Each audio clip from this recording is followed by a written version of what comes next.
Coffee Hour. Welcome to Coffee with our morning host. We broadcast a host of programs like current topics, newspaper headlines, and music on Radio Sri Lanka. Tune in every weekday from 7 to 8 a.m.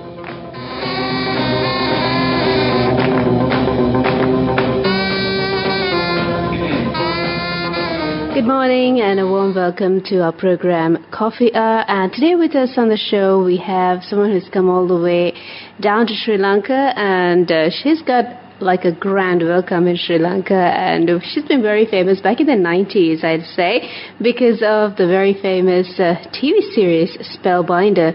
So we have with us Georgina Fisher. A very good morning and welcome to the Coffee Hour.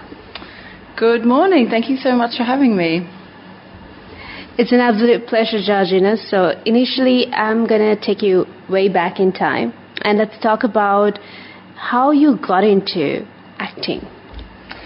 How I got into acting? Well, the story goes that when I was about 4, my mother noticed that I wasn't very good at dancing or sport, but I was quite well-spoken for my age, and she thought that I might benefit from acting classes more than dancing, so she decided to take me to a class. That's pretty interesting, because usually in our country, when it comes to acting or when it comes to music or anything extracurricular, I mean, that's not the first thing parents would want you to do.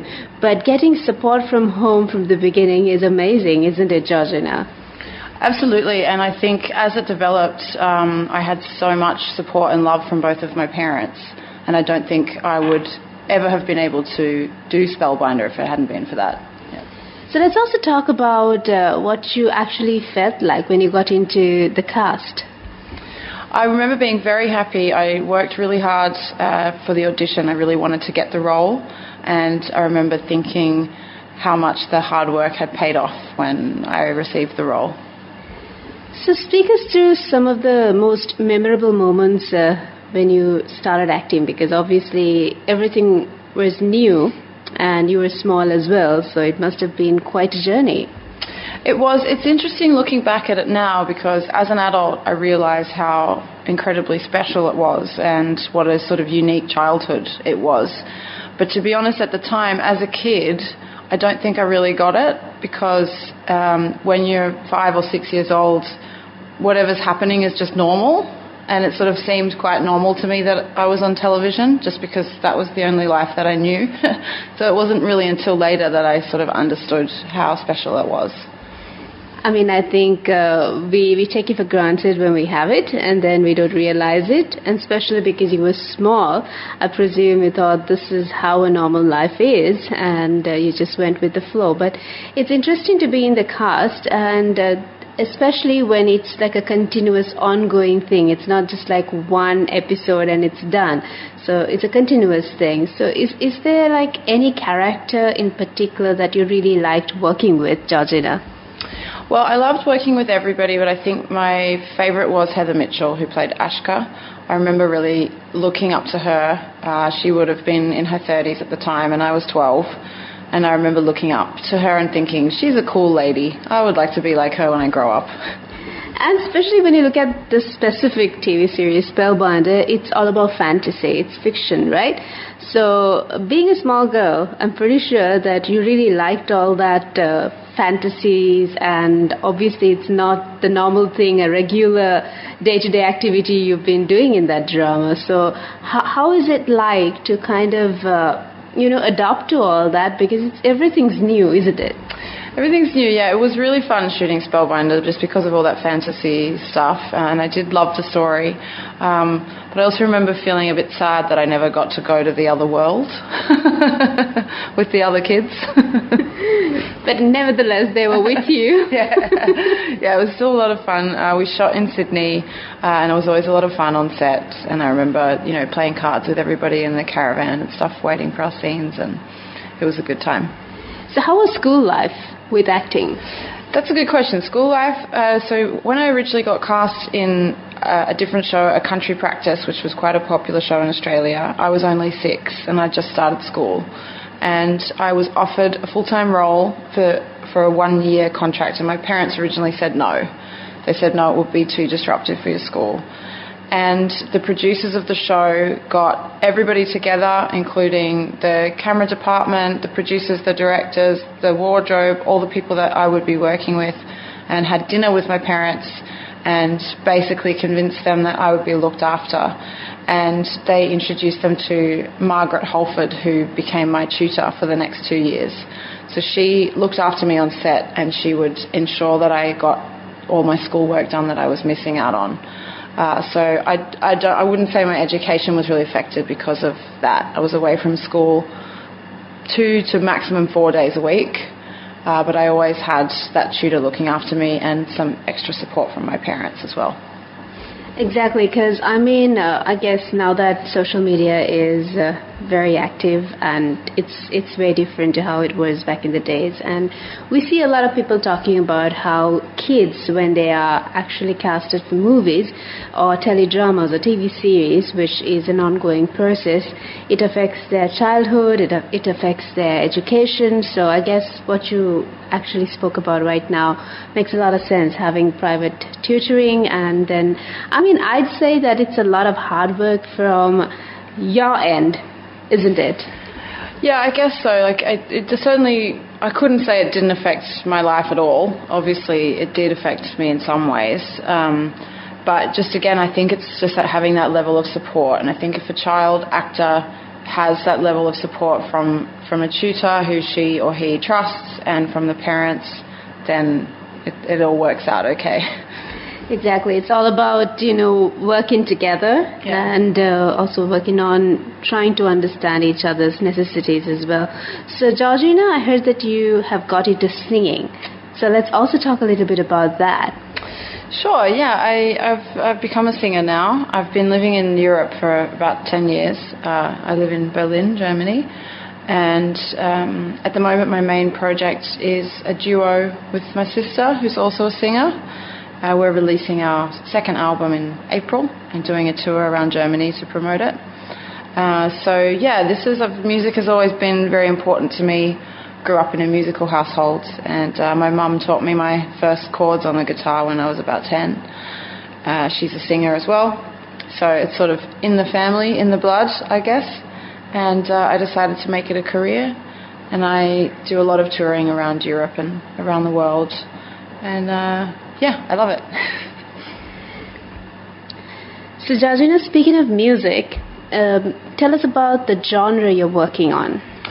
So I would call it folk, soul, and it's singer-songwriter music. It's really about storytelling. So, yeah. Interesting. Now that you said storytelling, and you said that the first album is already out and you're working on your second album, tell us a little bit about the song My Friend the Devil. This is a song about struggling with mental health, and the devil is a metaphor for the mental health issues, and it's about finding yourself and breaking free from those problems.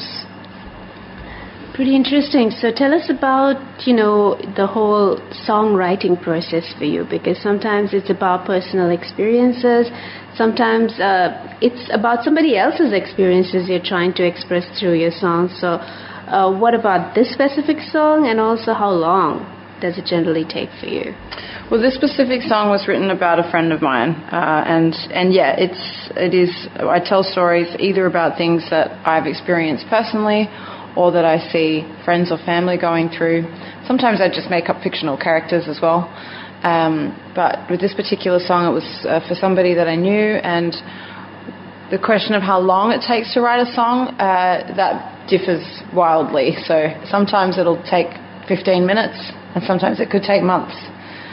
Yeah.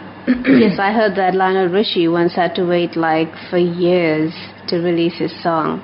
Hello. Yes, I mean the problem of releasing songs with labels and the scheduling and stuff like that can be difficult, yeah. So let's have a listen to the song My Friend the Devil on the Coffee Hour.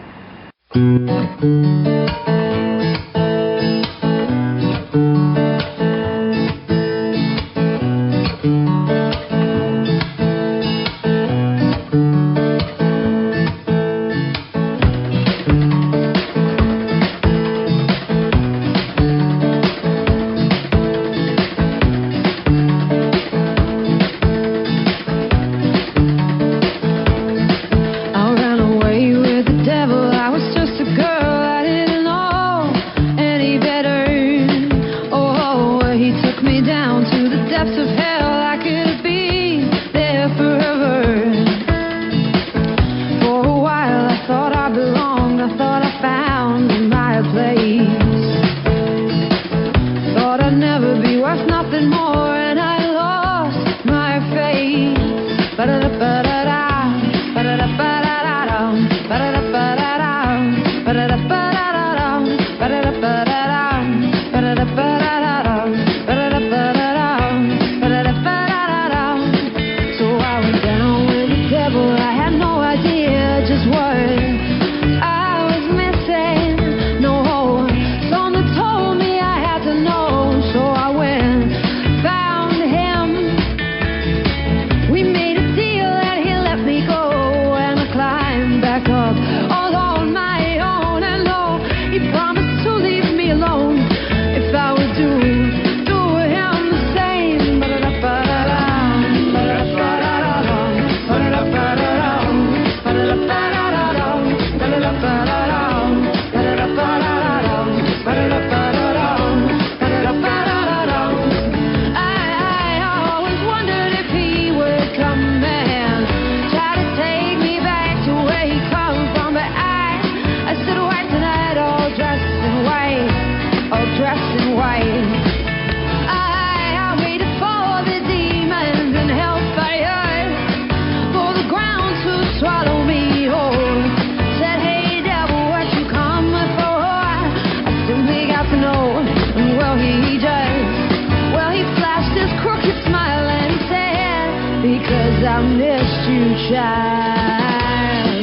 Don't you know you will always be mine?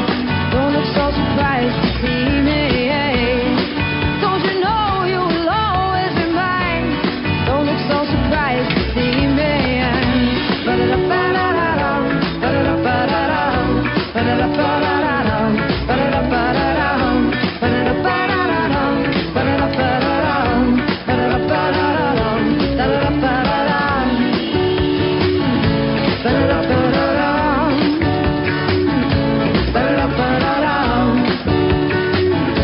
ba-da-da-ba-da-da, my face was white as the sky turned red, and I saw those ghosts I thought were dead. And he came to me disguised as a lonely lover, and his eyes and mine, they met each other. And I asked him why he'd come to find me after all this time. He seemed to think I ought to know why. He flashed his crooked smile and he said, because I met you, child. Don't you know you will always be mine? Don't look so surprised to see me. Don't you know you will always be mine? Don't look so surprised to see me. Ba-da-da-ba-da-da-dum, ba-da-da-ba-da-dum, ba-da-da-ba-da-dum, ba-da-da-ba-da-dum, ba-da-da-ba-da-dum, ba-da-da-ba-da-dum, ba-da-da-ba-da-dum, ba-da-da-ba-da-dum, ba-da-da-ba-da-dum, ba-da-da-ba-da-dum, ba-da-da-ba-da-dum,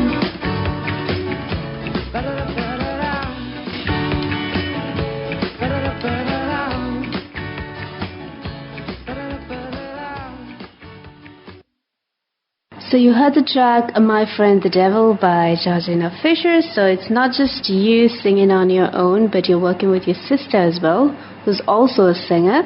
So tell us about the combination. So is she also interested in the same kind of genre? Yes, so Steph and I both have solo careers as singer-songwriters, and we found ourselves both living in Berlin in the year 2019, and we decided to officially start a duo. So although we've grown up together, playing music together in a family setting for many years, we never officially had a project. So we started the project, it's called Sissos, in 2019, and we recorded our first album there in Berlin, and since then we've been touring around Europe. Interesting. So now that you've visited Sri Lanka, tell us about your... So now that you visited Sri Lanka, Georgina, you've got like an immense welcome as well, because everybody loves Spellbinder here. There's no one born in the 90s era or who's been schooling in the 90s era wouldn't know about Spellbinders, because it's a very famous TV series in Sri Lanka. And the moment we got to know that you're coming down, everyone was eager to see you. So tell us about your first impression when you landed in Sri Lanka. What did you feel like? So this was absolutely crazy. So the story is that I knew that I had a few fans in Sri Lanka. I found out in 2021. I didn't know before that the show was even screened here, let alone that it was so popular. But I got a couple of messages from fans when it was rerun during COVID. And they told me, they said, oh, the show's very popular here. We're a big fan of yours. You know, you should come to Sri Lanka sometime. And I thought, wow, that's amazing. And I chatted with some fans.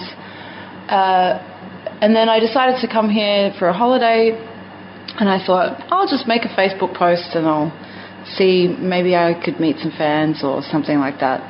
And I posted directly before I got on the plane. So it was about a 10-hour flight from Sydney directly to Colombo. And when I got off the plane, the post had absolutely blown up with so many comments and likes and shares. And it just went from there. And then, you know, within 48 hours, I had been contacted by the Rupavahini and was doing this interview there. And I was absolutely blown away. I was not expecting anywhere near this reception. And it's been an incredible feeling, and I've managed to meet many fans and lots of wonderful contacts in media like yourself, and it's been a whirlwind. It's been very enjoyable. Yeah. It certainly was quite a satisfactory moment at Rupavahini as well, because I saw a lot of photographs, and you know, everybody is eager to see someone they've grown up watching. So that's what you are for us here in Sri Lanka, Georgina. So tell us a little bit about your future plans, because I heard that you're gonna travel a little bit in Sri Lanka to have a look at what we have in store for you. Mm-hmm. At the same time, you're also hoping to have a tour in terms of music as well, but that's not in Sri Lanka. But are you gonna do something here as well? So yes, so I will be traveling around for the next few days. I'm going to go to Sigiriya and surrounding areas and see some of Sri Lanka's natural beauty, which I'm looking forward to. In answer to your second question, I will definitely be coming back to Sri Lanka again. I'd like to spend a lot longer here to see a little bit more of nature, and also to hopefully to plan a tour, do some concerts, to meet some more fans. After this experience here, Sri Lanka has absolutely just won my heart, and I'll definitely be back. So before we wind things up, Georgina, there's also a project you're working on along with your sister, as you did mention. So there's a song which is called Breaking In, and we'd like to know more about it. So this is a song that's about coming out of a relationship that hasn't worked out and finding yourself again. Very interesting topic, so let's have a listen to this song. And thank you so much, Georgina, for being a part of the show. And I'm pretty sure you're packed up with a lot of things going on, but you still dedicated a little bit of time for us, which is amazing. Thank you so much. Thank you. I appreciate you coming to see me and having me on the show. It's been great chatting with you. Thank you so much once again, and enjoy your trip and have a safe flight back. Thank you.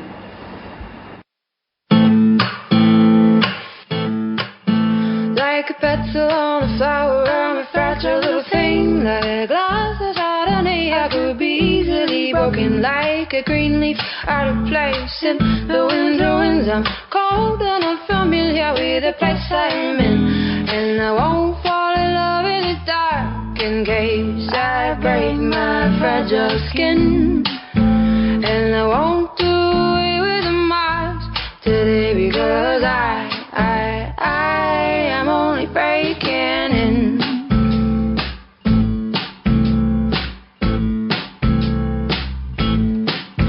Like a candle in a storm, I could be easily dim. Like a wave upon the cliffs, I disappear into the wind. And like a tall tree standing alone without its kin, I'm staring through the distance, wondering where I fit in. And if a tree falls down in the woods, I'd like to be around to hear the sound. And if you don't believe that I could, I'm gonna cut you down, down, down. No, no, no. If you turn your back on breaking in. It might have taken some time to work it out, but now I'm right in it.